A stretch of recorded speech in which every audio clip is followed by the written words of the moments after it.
நீங்கள் விரும்பாத பல காரியங்கள், பல ஆக்ஷன்ஸ் நீங்கள் செய்கிறீங்க. காரணம், உங்கள் சிந்தை உங்கள் கட்டுக்குள்ளே இல்லை. தேவனுடைய கண்ட்ரோலில் உங்கள் சிந்தை இல்லை. அதனால தான் அது உங்கள் வார்த்தைகளாய் வெளிப்படுது, உங்கள் ஆக்ஷன்ஸாக வெளிப்படுது. எல்லாத்துக்கும் ரூட் என்னது? சிந்தை. எல்லாத்துக்கும் ரூட் என்னது? உங்கள் சிந்தை. மரம் நல்லதானால் அதன் கனியும் நல்லதாக இருக்கும்.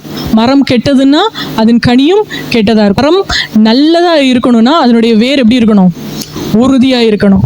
நீங்கள் நல்ல கனிகளை கொடுக்கிற மரங்களாய் எழும்ப வேண்டும் என்றால் உங்கள் ரூட்டான மைண்டு ஸ்ட்ராங்காக இருக்கணும். எப்படி இருக்கணும்? யாக்கோபுல வாசிச்சோம் இல்லையா? காற்றினால் அலைப்பட்டு அலைகிற கடலின் அலை போல சிலவர்களுடைய மனம் இருக்கு. எப்படி இருக்குது? அதனால தான் மரங்கள் நிற்கலை, கனிகள் வரலை.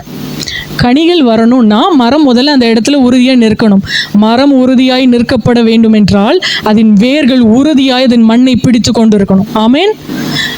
ஏன் சிந்தையில் தெளிவு இல்லை? தேவனுடைய வார்த்தையை பற்றி அறிகிற அறிவுக்குள்ளே நம்ம இன்னும் வரல. தேவனுடைய வார்த்தை என்னை பற்றி என்ன சொல்லுகிறது? அந்த மண்ணை அந்த வேர் எப்போ இறுக பிடித்து கொள்ளும் என்றால் அந்த வார்த்தையை நீங்கள் அதிகமாக வாசிக்க வாசிக்க வாசிக்க தியானிக்க தியானிக்க தியானிக்க தான் அதன் வேர் அது பற்றி அந்த மண்ணை பிடிச்சு கொண்டு அந்த வேர் ஸ்ட்ரென்தன் ஆனதுக்கு அப்புறம் தான் அந்த மரம் ஸ்ட்ரென்தன் ஆக ஆரம்பிக்கும். அது உண்மை தானே?